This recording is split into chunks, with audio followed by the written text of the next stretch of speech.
Sa mga mahilig kumain sa labas o tumambay sa mga coffee o tea shop, bantayan po ang inyong mga gamit.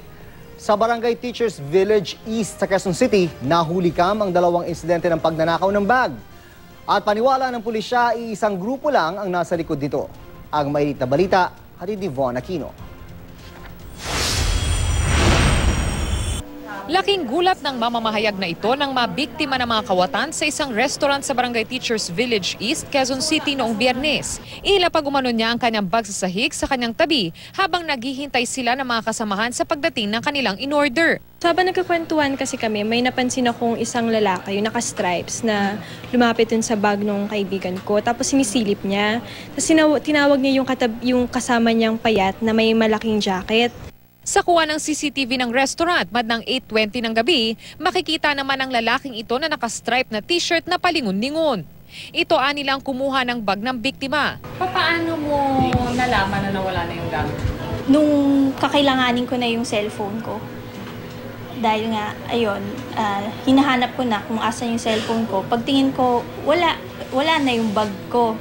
After a while, nung napansin na namin na, nung wala na sila, napansin na namin na wala na yung bag ng kaibigan ko. Sa kuha naman ng CCTV sa labas ng restaurant, makikita ang isa pang lalaking nakastripe na ito na may daladalang bag na sinasabing pagmamay-ari ng biktima.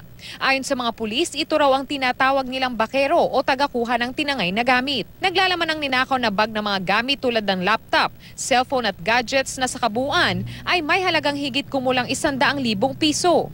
Pero ilang sandali lang bago ang nangyaring pagnanakaw na ito, isa pang biktima ang nag-report din na tinangayan din ng bag sa kalapit na tea shop. Makikita sa CCTV na ito ang 3 lalaki na palapit sa shop na ito, kabilang na ang isang lalaking nakastripe. Maya-maya pa makikitang may daladala na silang backpack at agad sumakay sa sasakyan. Sa impormasyong ibinigay ng biktima sa barangay, laptop at libro raw ang laman ng backpack. Hindi muna nagbigay ng pahayag ang mga pulis habang patuloy pang investigasyon nila sa kaso. Lesson sa lahat sa lahat ng parties. Lesson sa akin, sa gamit ko.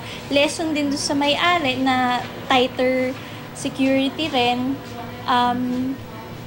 Pero yun din yung dapat hindi